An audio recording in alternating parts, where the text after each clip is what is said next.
Hey everybody, John, aka The Prepared Mind here. Wanted to do this video for a long time, finally got around to talking about it and putting it together, and here it is. I've had some great videos where I attacked trolls and morons, and surprisingly, normally they don't fight back, they just go away. And also, I guess similarly surprisingly, some stick around for more abuse.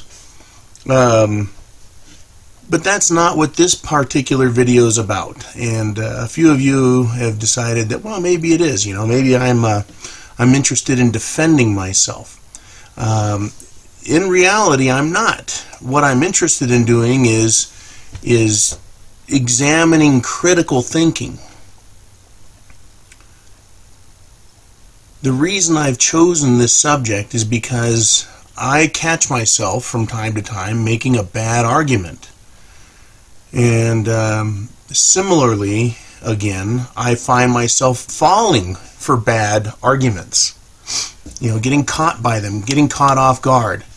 Most of the time, when I'm faced with a logical fallacy, I get really mad, because they are just asinine in some cases the way they're presented, as if they carry the weight of the Word of God with them, and the person using them really feels clever.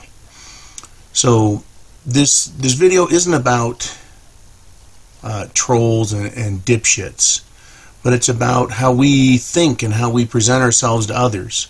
One of the larger questions we have is how we answer people when they ask about shit hitting the fan or conspiracies, and also how those people take what we have to say.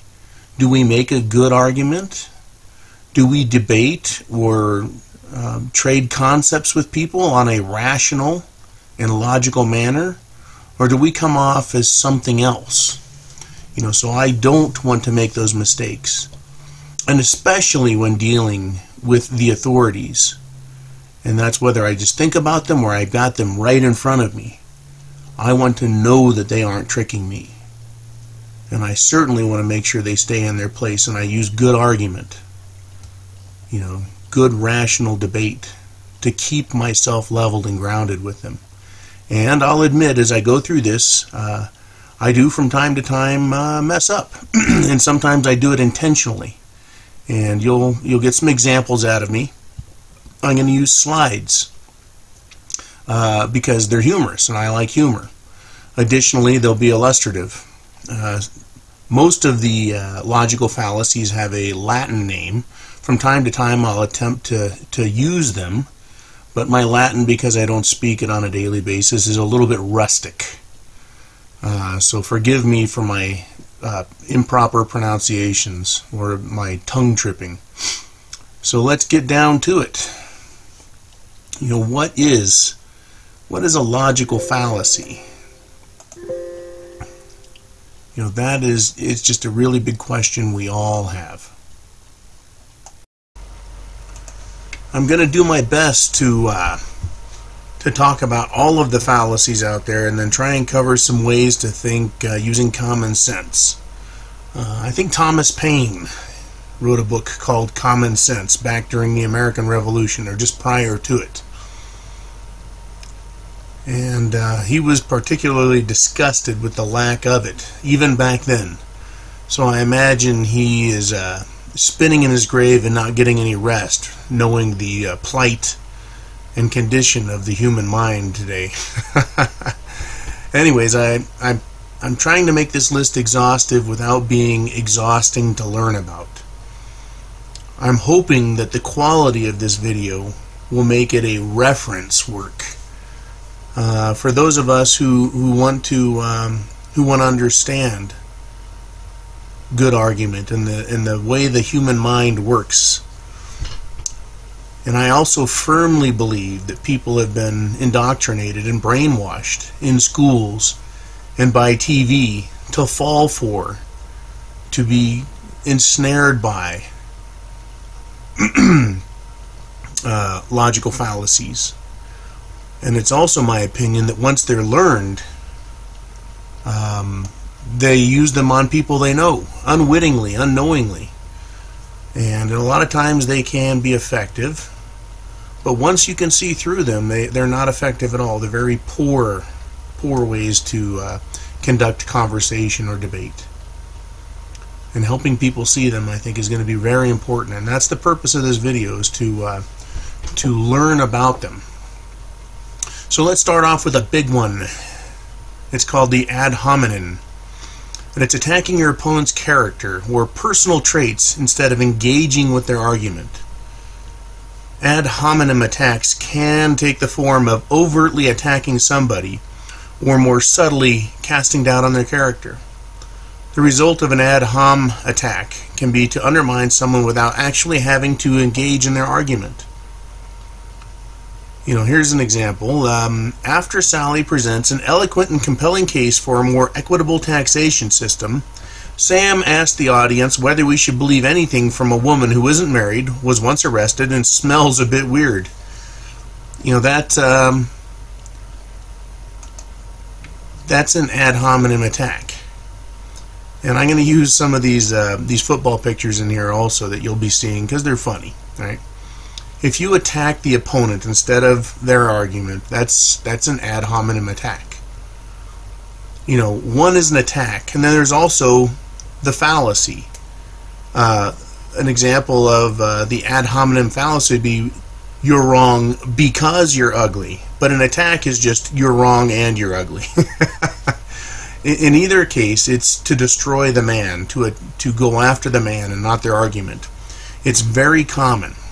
And from time to time I'll do them just because I'm completely pissed off at somebody and they've attacked me, so I'll attack them back. Not the best form on my part, I understand, but hey, we're all trying to learn. But the ad hominem attack, a lot of times people will do them because they have no good answer to the information you're presenting them.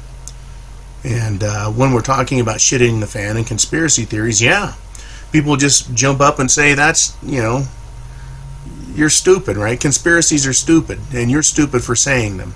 And they attack you and call you stupid, or idiotic, or demented. And they're attacking you instead of examining the information.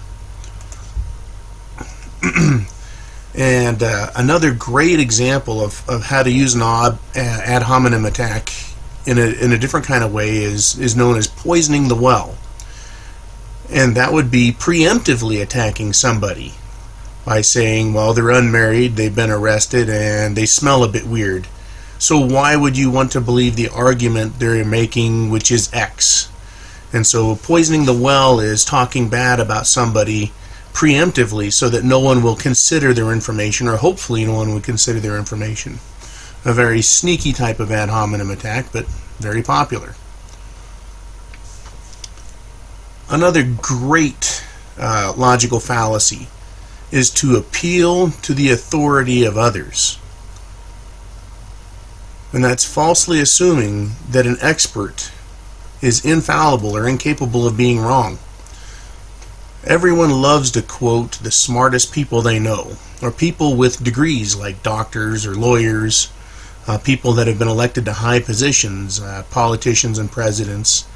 They want you to believe them because they are authority figures or recognized authority figures, when in fact the information presented by that person or that opinion may have no weight at all, or that person's argument may have no weight at all, even though they're a doctor or a lawyer or a scientist or what have you.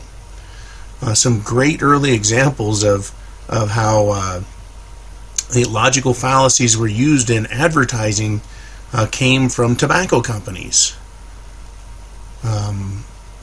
where they would say things like, more doctors prefer, take your pick, Pell-Mells, Marlboros, Camels, Lucky Strikes. 4 out of 5 doctors prefer Lucky Strike to give them the pickup they need. Refreshing and healthy. Whatever they're saying about it, they'll borrow the credibility of somebody else to make their case. Or they'll borrow someone else's lines and then credit it to them. Sort of the opposite of the appeal to authority is the lack of authority argument, that, well, you have no credentials, or that's not your field of expertise, so you cannot argue about it. You can't bring that to the debate floor because you aren't recognized as an authority, or you have no degree, etc., etc. It's the opposite of the appeal to authority. It's the rejected because of no authority. Very common, and it's one I fought against a long time, and that particular argument drove me to educate myself and get degrees. And I went back to those same people to finish the discussion, and guess what? They came up with another ridiculous logical fallacy in which to dismiss the argument from their mind altogether. I didn't waste my time in getting the degrees or the information, but I did waste my time in the argument with the moron. Alright. One of my all-time favorites, attempted guilt by association, right? Just because two items share one trait does not mean they share all traits, right? Guilt by association. Very, very popular, very easy to see, and it works quite well in debates, by the way. Guilt by association. Obama has several traits which are very, very similar to Adolf Hitler. Right? They both don't like guns, they don't like this, they don't like that. Therefore, one is the other. You're guilt by association. Not a good thing. Not a good debate tactic, but a dirty trick that works. Okay, when it comes to tradition, it's very much like appealing to authority. Argumentum ad absurdum, right? The appeal is that we've always done it that way, so it must be right. That's the appeal to tradition or custom. It's a shallow argument. If you look at the picture I have here of the Spaniard running from the bulls. Okay. Tradition. Yeah, it's tradition to run in front of the bulls. That's what they do, but to make the argument that makes it right or a good thing to do or whatever, it's just silly. Anyway, logical fallacy. We've always done it that way. It must be right. We're not going to change now because that is our custom. It's customary for us to do this thing, this X. And the proper name for it is the argumentum ad antiquitatem. And again, it's been a long day and lots of fun. It's a logical fallacy in which a thesis is deemed correct on the basis that it correlates with some past or present tradition. A favorite to use is an appeal to emotions. And that's a broad category. Because there's lots of different emotions. Love, pity, fear, hatred, envy, pride. It's an attempt to manipulate an emotional response out of the people you're arguing with, and they'll do that instead of providing a compelling argument or response. One of the best ones, and the example is at the bottom, is having to do with food. You need to finish your food on your plate because there are starving kids in China or Africa, and they don't have any food. That's appealing to the emotion of the child, right? They're trying to get you to pity those other kids and do something, and it actually has no logical place, right? It's just appealing to emotion. Here's a letter. Dear Sir, as a mother of 9 children, I would like to speak out on the draft everyone is talking about. I am one that is very much against it. I lost a husband in Korea, and if they draft from age 18 to 26, I stand to lose 4 sons and 1 daughter. As a mother in poor health, I don't think I could take that. Why can't Carter leave well enough alone and try and find some of our boys still missing or being held in some place?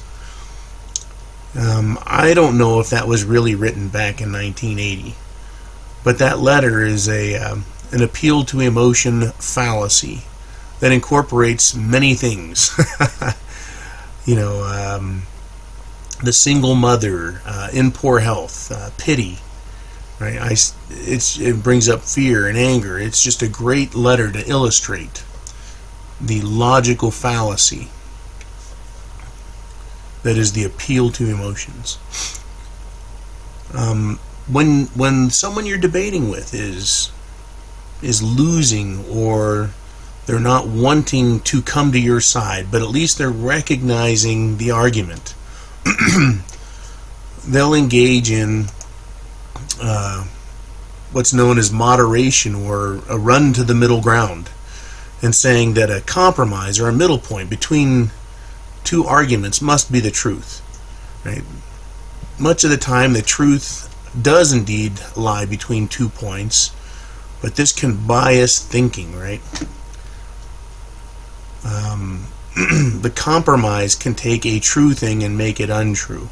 Some people will use that just to get you to back off, or they'll save face with it, or ask to save face.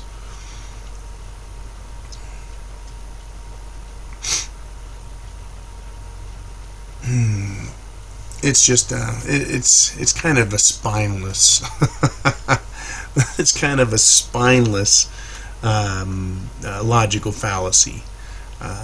Who likes moderates? I don't know. Anyways, a great logical fallacy is the appeal to popularity. 2,000 Kool-Aid drinkers can't be wrong, can they? Well, of course they can. 9 out of 10 doctors prefer Marlboros. That's an appeal to popularity among recognized authority figures. Right? That's kind of a twofer. In fact, while we're talking about that, combining different logical fallacies together can be very, very powerful. Let me make one up here. 9 out of 10 doctors agree that Marlboros are the best cigarette, and if you disagree with them, then you're a moron. That's an ad hominem attack followed by an appeal to authority and popularity. There's 3 things there, and the more of those that are combined, I've watched and seen this happen, the more confused people get, and the more they will submit to that authority, that presumed authority in speech. The logical fallacy, one atop another. It's very confusing to the mind. And I've got to say this: if 50 million people believe in a fallacy, it is still a fallacy. Right? Fallacy can be a lie. If 50 million people believe a lie, it's still a lie. And our parents used to illustrate this one to us, and I think in a very correct way.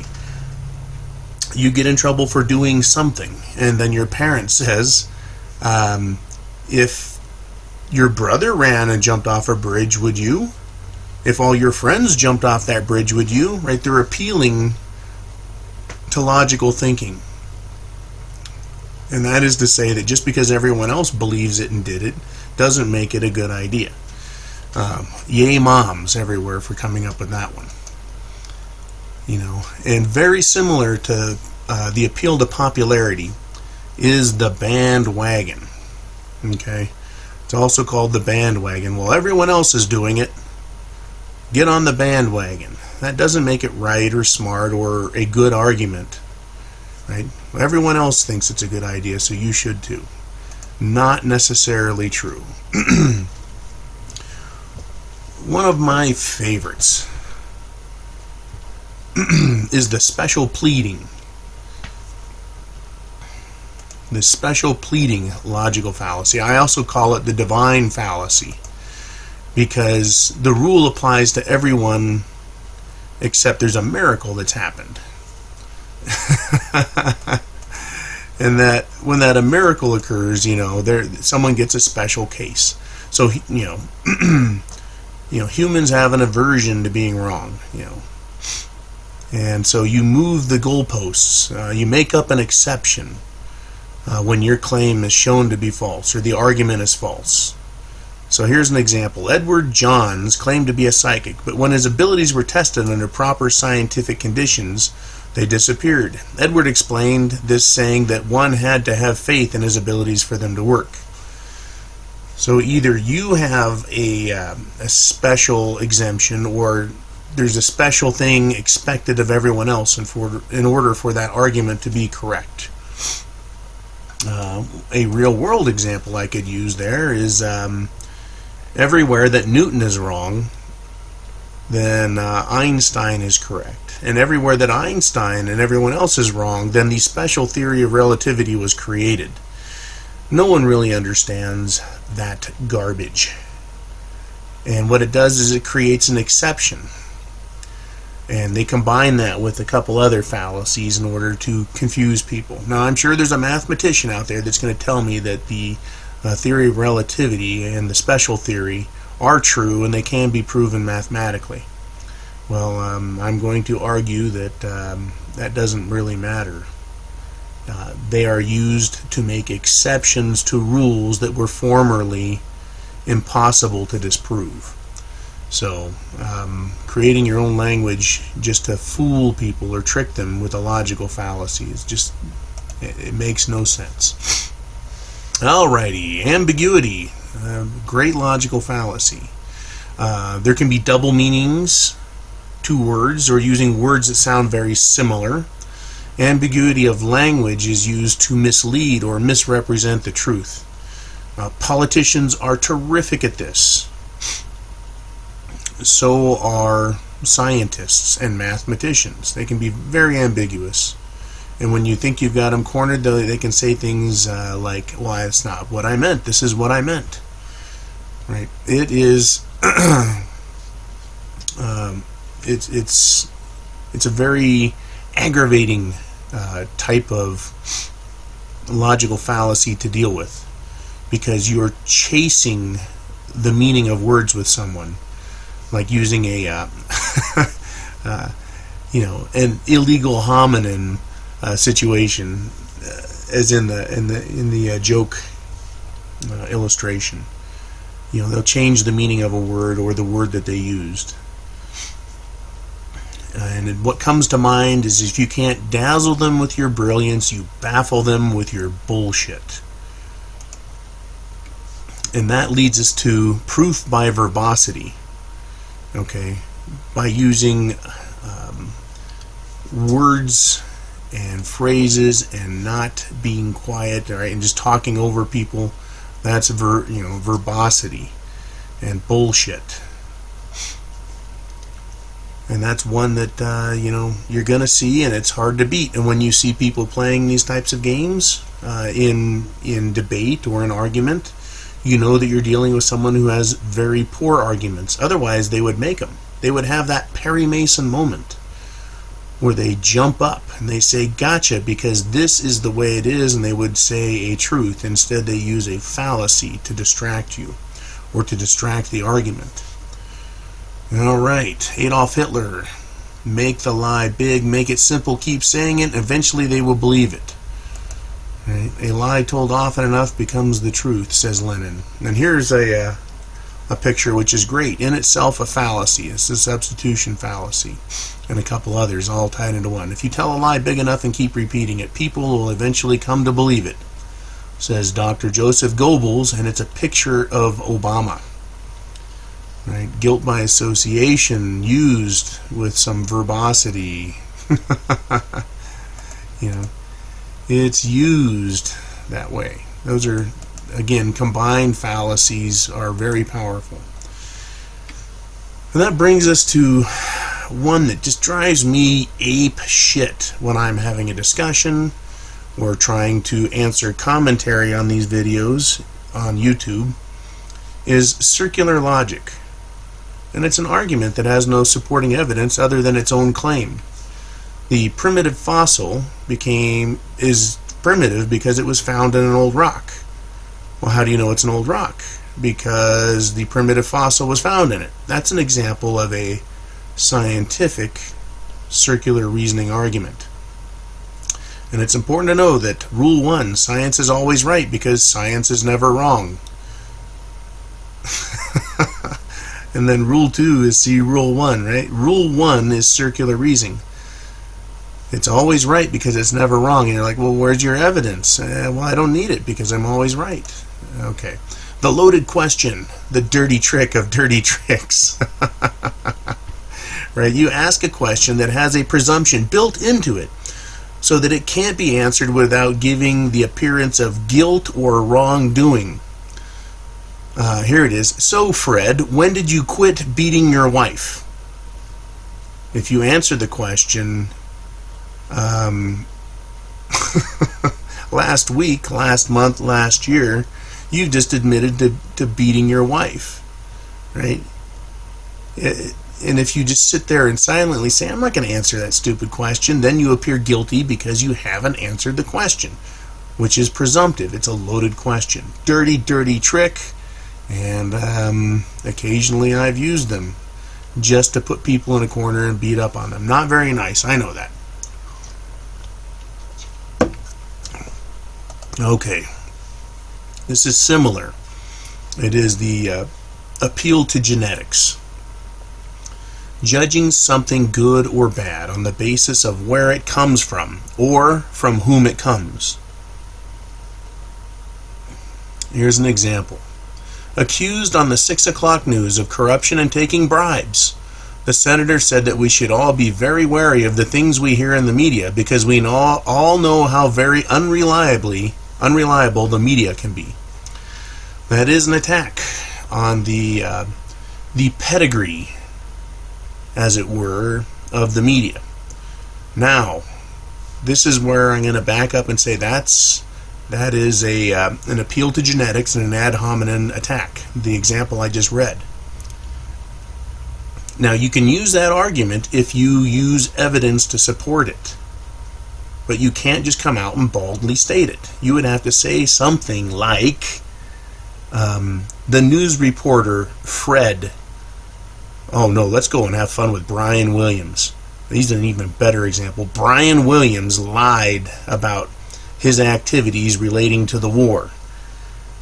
And because he lied so bald-facedly and about something so important, nobody is going to accept his word as reliable. So every news story that he's ever said is going to be looked at, suspiciously. That's not attacking him because he's part of the mass media.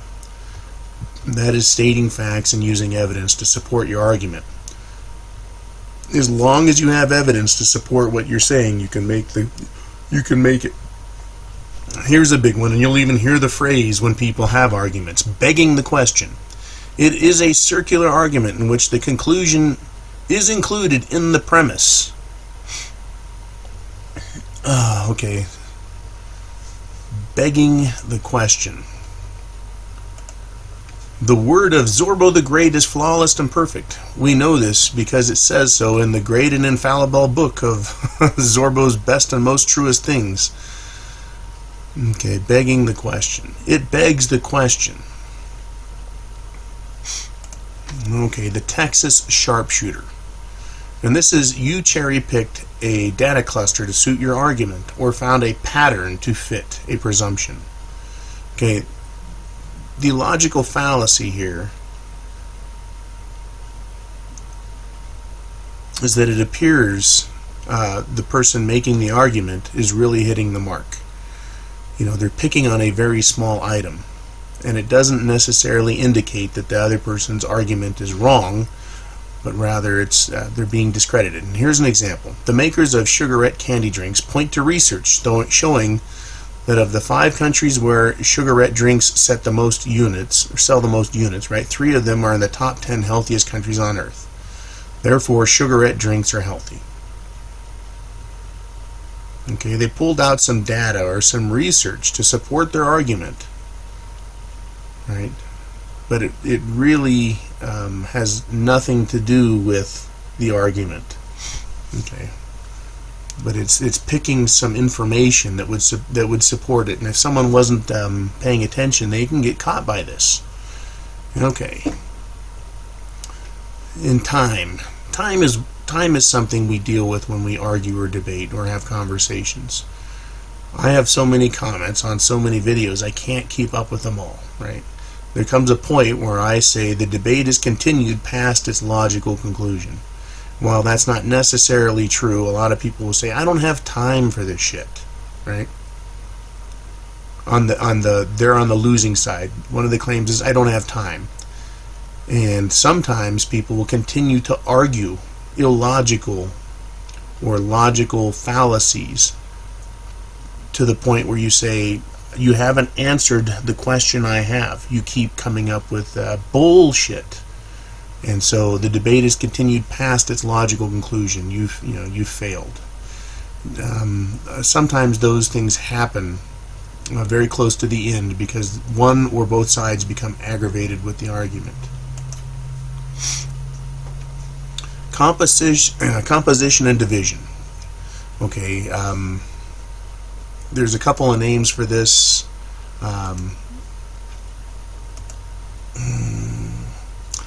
The whole for its parts is another name. And you assume that one part of something has to be applied to all or other parts of it, or that the whole must apply to its parts. Okay. Often when something is true for the part, it does apply to the whole, or vice versa. I'm going to give a quick example, and then you'll understand. You can't possibly believe the scientific evidence provided by Detective Sherlock Holmes's testimony. Detective Sherlock Holmes has zero social skills and once admitted to a moment of drug use in college. I believe Sherlock Holmes was a fan of cocaine. Anyways, you're expected to dismiss the information because the part that was discussed, and that is that Sherlock Holmes has no social skills. Well, that has nothing to do with the argument, but it's used, a part of him is used to dismiss the entirety of his presence or his being in that argument. All right, let me try this example. Daniel was a precocious child and had a liking for logic. He reasoned that atoms are invisible, and that he was made of atoms, and therefore he was invisible too. Right, that was the sum of one part applied to the all. And so that's an interesting way to illustrate how parts don't equal the whole, and the whole isn't the parts. Right? The whole can't be taken care of for the parts. And similar to this is the fallacy. And that is that it's presumed that because a claim has been poorly argued, or a fallacy or mistake has been made, that the entire claim or argument itself must be wrong. This is a trap that I fall in oftentimes. Well, that guy lied, so should I believe anything he says?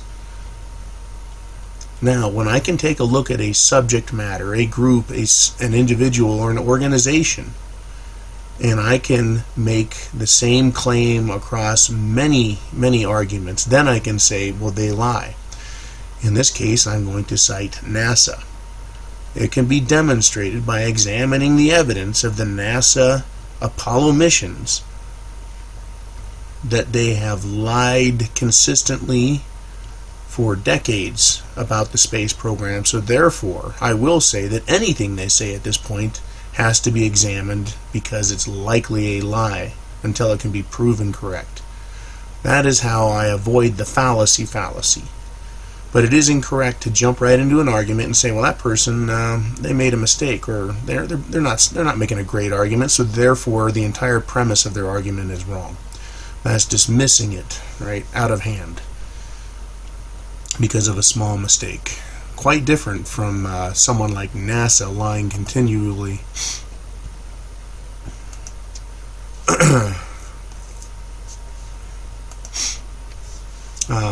This is a great one, the anecdotal fallacy. You use a personal experience or an isolated example to prove an argument or make an argument instead of a sound argument or compelling evidence. Here's an example. Jason said that he was all cool and everything, but his grandfather smoked 30 cigarettes a day and he lived until 97. So don't believe anything you read about the danger of cigarettes.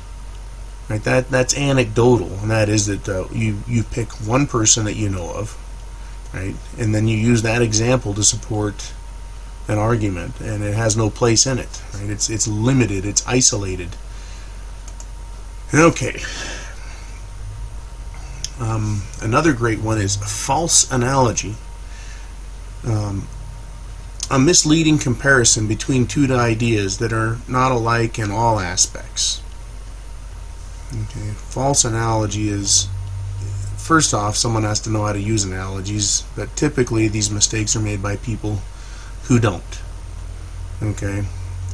In sport, as in war, there is no substitute for victory. Football coaches, I guess, love things like this. Sport isn't war. It's not life or death. It's a game. So therefore, comparing the two things through analogy is erroneous, right? It's a false. It's a logical fallacy. It's false. It's not true.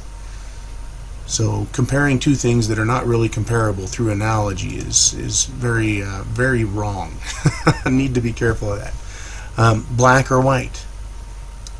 You present two alternatives and basically state them as the only possibilities, right? When in fact more may exist.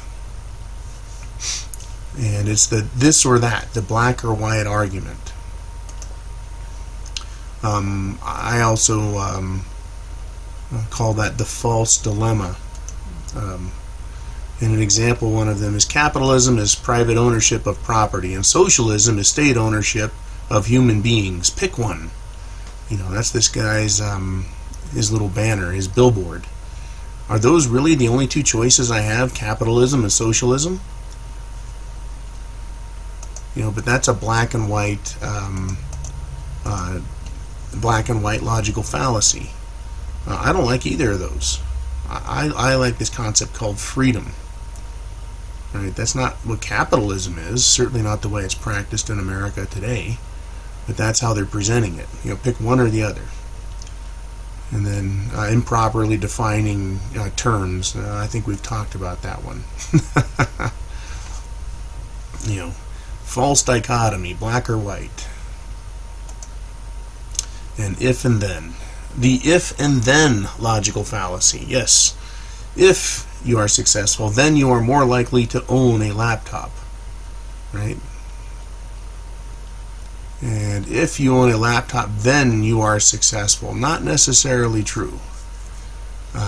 So the if-then argument, correlation and causation, they may or may not, right, be true, be together, be equal.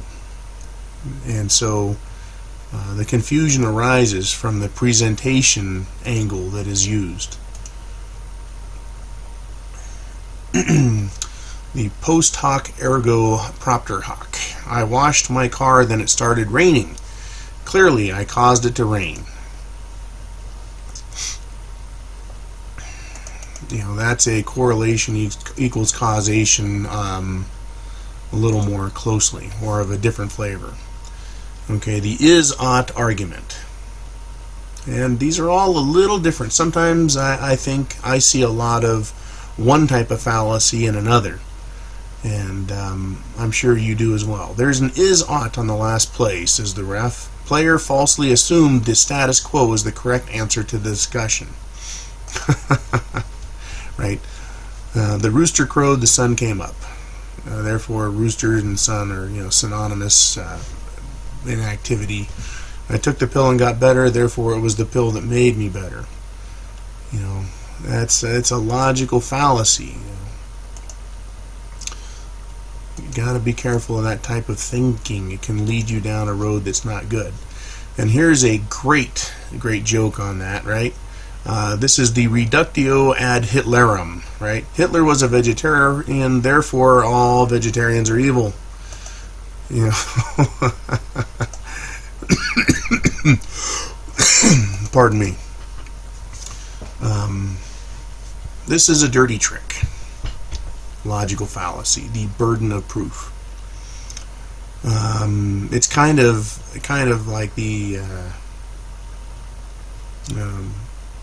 appeal to authority, and I said there's an appeal to that you are not authoritative, saying that so this is similar to that one, and that the burden of proof lies not with the person making the claim, but with someone else to disprove it.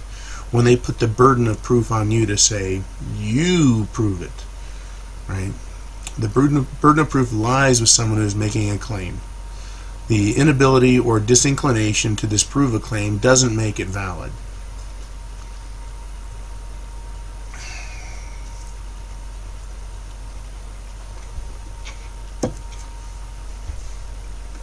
Let's read the example. Bertrand declares that a teapot is, at this very moment, in orbit around the sun between the Earth and Mars, and that because no one can prove him wrong, his claim is therefore a valid one.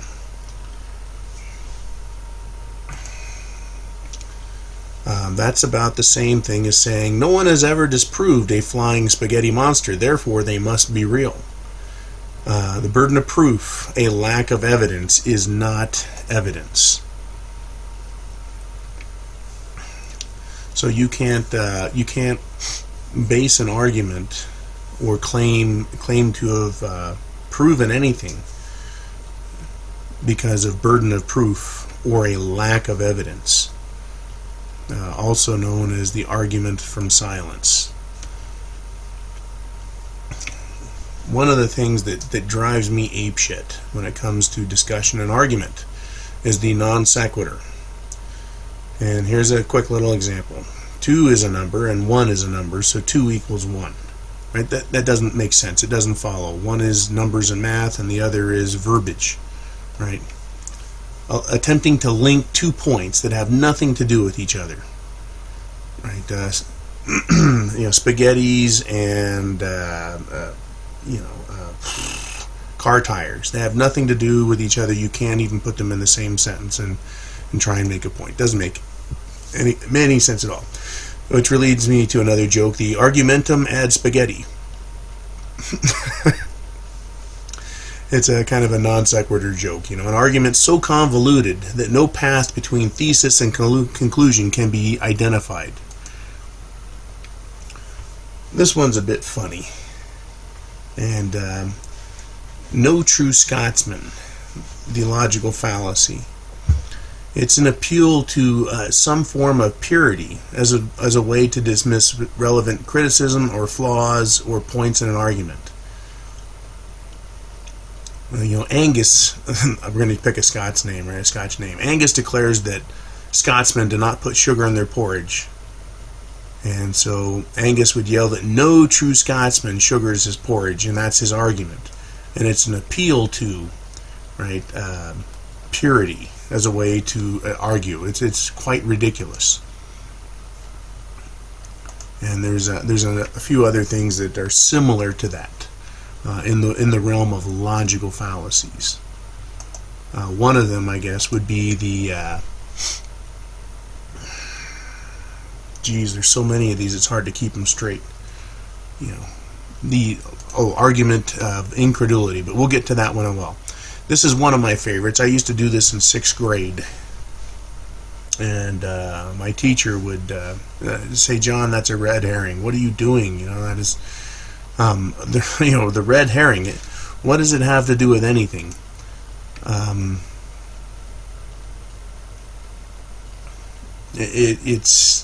It has to do with relevance to the argument, changing the subject, bringing up something that has absolutely nothing to do with the matter at hand. So this one is kind of interesting. You could look at any one of those things and say, what is it doing in the argument? What does heart disease have to do with HIV deaths? What does HIV deaths have to do with firearm-related deaths or motor vehicle accidents? And so the arguments, it's just basically red herring, throwing information out there or changing the subject. Now this is one that is very difficult to avoid, and it is known as the slippery slope logical fallacy, asserting that if we allow A to happen, then B and C and D will all happen because of it. Well, let's read the example, which is actually quite poignant. Colin asserts that if we allow same-sex couples to marry, then the next thing we know, we'll all be allowing people to marry their parents, their cars, and monkeys. The slippery slope. If this happens, then this next thing will happen. You know, if we register our guns, then the next thing you know, they're going to confiscate them. That is the slippery slope argument. Now, just like many other forms of argument, if you have information that suggests, in the form of evidence, that what you are saying is true, then you can use it. You know, in the case of, let's just stick with firearms, registering firearms. There are examples in history where politicians have required, through law, through statute, the registration of firearms, and then they confiscated them. And the other part of bolstering an argument with evidence so that it doesn't become a slippery slope fallacy is to bring up the information that people themselves have stated. You know, the United Nations doesn't like guns in the hands of private citizens, private people. And they have stated that in their writing. So when they say, oh, this international rule or law on firearm registration, it won't affect the sovereignty of your nation, the United States of America, when in fact they have always used their power to enforce their will and their law in other countries. So if they were to ask for, firearm registration, the UN, through some rule, it is definitely not a slippery slope argument, but can be, there's additional evidence, their own stated anti-gun attitude and their behavior in the past about taking a rule that they said doesn't apply and then making it apply and going further with it. Very tricky. But to hide behind a slippery slope argument is not a good move, because people tend to believe those arguments very readily, even without evidence. So using them is tricky, and if I'm going to use the slippery slope argument, I tend to look for data, supporting evidence or information. Now, straw man. This is a great one. By exaggerating, misrepresenting, or fabricating someone else's argument, it's much easier to present your own position as being valid. Okay, here's an example. After Will said that we should put more money into health and education, Warren responded by saying that he was surprised that Will hates our country so much and that he wants to leave it defenseless by cutting military spending. It's a straw man. It's setting someone else up and then discrediting them or bringing their credibility into question in order to make your argument look more positive, or exaggerate the good qualities of your argument.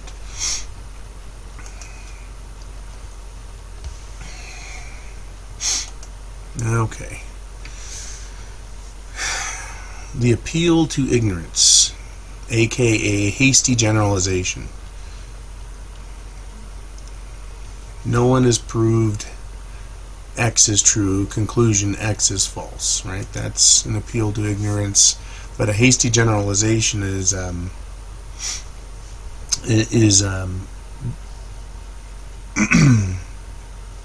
specific cases versus a general rule. You can talk about, let's pick on somebody here. Germans, some Germans were Nazis, but not all Nazis were German. Okay, you can't pick on Germans because some of them became Nazis at some point in history. So if someone said, "Hey, that guy's German," you would say the hasty generalization would be, "Well, those Germans, they're Nazis." Well, that's a hasty generalization, shooting from the hip. In specific cases, some Germans were Nazis, but as a general rule, they were not. Hasty generalization. Another great example is a person walking through a town who's a stranger, meets a few polite kids, and his conclusion is that all kids in that town are polite. How many times have we discussed hasty generalizations about shit hitting the fan scenarios and how things will change? And this is a great, it's almost, it's a joke on the logical fallacy. It's, all sweeping generalizations are wrong. Self-explanatory. This is one I have a little trouble with. Tu quoque. Right? You too is what it means. You avoided having to engage with criticism by turning it back on the accuser. You answered criticism with criticism.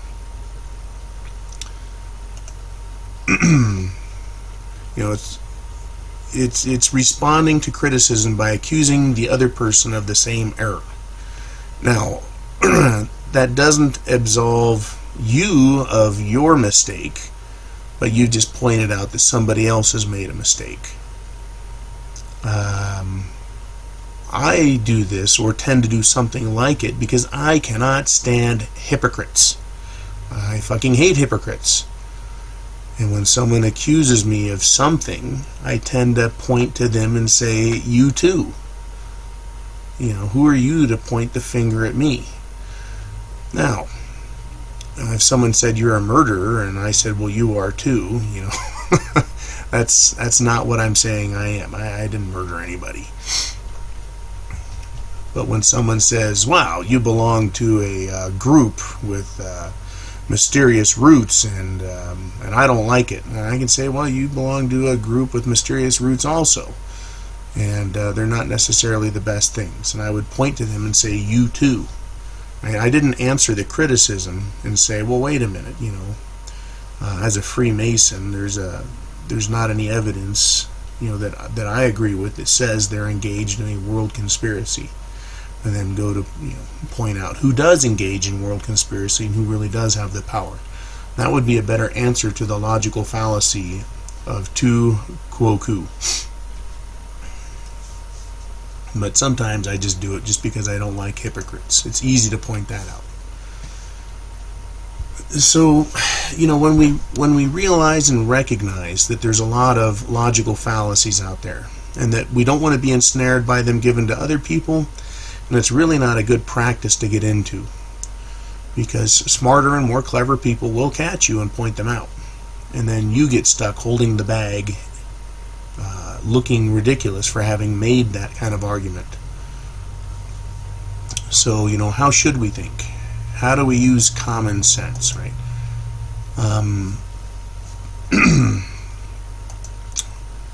Logic, rhetoric, and grammar, known as the trivium. Okay, it's part of the scientific method: input, processing, output. Right? Knowledge, understanding, and then wisdom with rhetoric, or speaking intelligently about those things. That's what thinking is all about. And there's the all-seeing eye in this right here, right? That's the trivium, the all-seeing eye. That must show what a trick this is that John's using, right? Well, you look at this example right here. This is the trivium expressed through this organization's symbols. They got some Latin letters, some symbology in there. It says logic, rhetoric, and grammar around the seal. That's the Summit Christian Academy. So I'm going to have fun with a little bit of you too on this and say, hey, that kind of thinking isn't just for Freemasons and secret organizations. It is about thinking, period. Thinking clearly, making sound, reasonable arguments, right? Using methodology in critical thinking to come to accurate and clear conclusions and make clear and bright and concise arguments and debate. And I would invite you to research the trivium. You won't be wrong for it, right? It leads you to a proper understanding.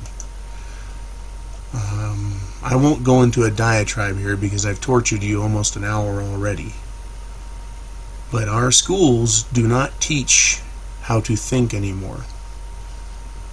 My schools didn't. They teach, or they give you information and then have you memorize it. And they give you conclusions, and they tie things together and explain things, but they do not teach thinking. I'm 46, and I can't imagine that schools today are any better at teaching thinking. That is, logical processes, like the trivium, which teach you how to think and process, how to use common sense, how to build a sound argument within your mind that you can explain verbally or in writing and use to form conclusions that make sense. So I invite you to look into that. I invite you to look at critical thinking, period, and how it's taught. And it is taught in colleges. I guess if you look hard enough, you'll find it. And you would think that before someone hits the age of 20, they would actually teach critical thinking, but they don't.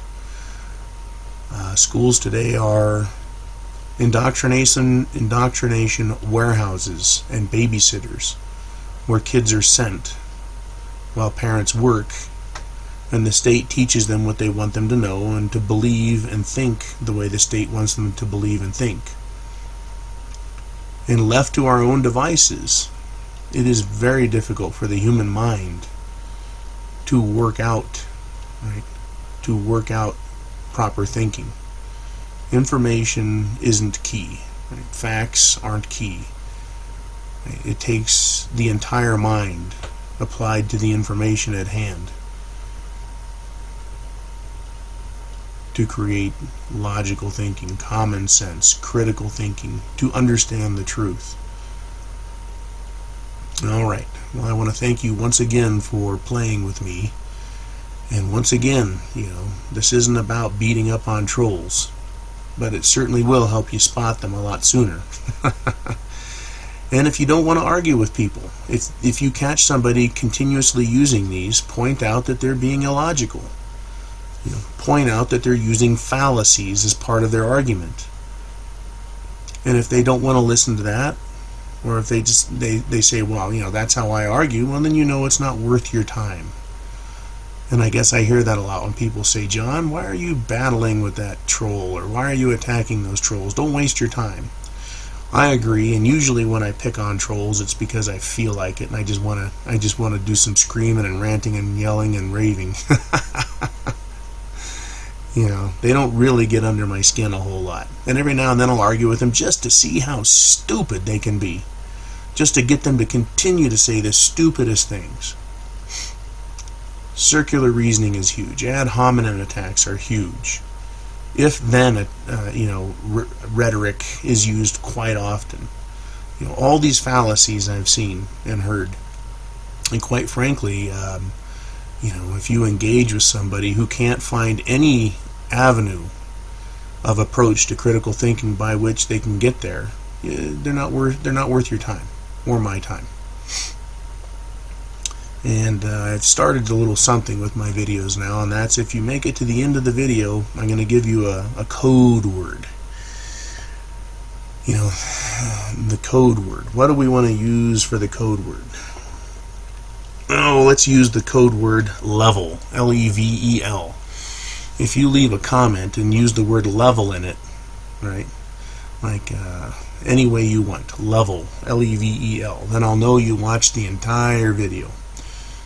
Alright, chance favors the prepared mind, and I try not to leave anything to chance. Take care, Godspeed, Semper Fi. Prepared mind wishing you a good night. I can't believe that I actually forgot personal incredulity. I mentioned it once briefly, then I committed it in describing the education system, or at least my opinion of it, and I wanted to touch on it a bit. And basically it's saying that because one finds something difficult to understand, that it's therefore not true. Example, Kirk drew a picture of a fish and a human, and with effusive disdain asked Richard if he really thought he was stupid enough to believe that a fish somehow turned into a human.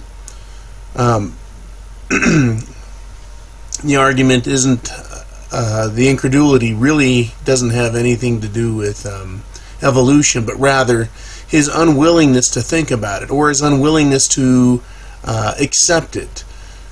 His personal outrage at the mere thought of an idea is to have incredulity towards it. It's very common. I run into it all the time. You expect me to believe that? That's a pretty common phrase. Or here's another cute, quaint one that's used now, and it's one word: please.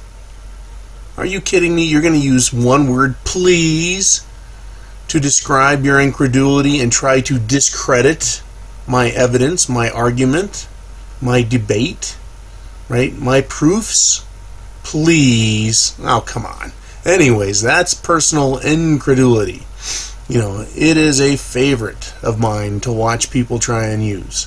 Because they say, okay, now that you've been personally offended by something we're discussing and you have no good argument, have you come up with a good argument in the time that you've spent morally objecting to what I'm trying to discuss?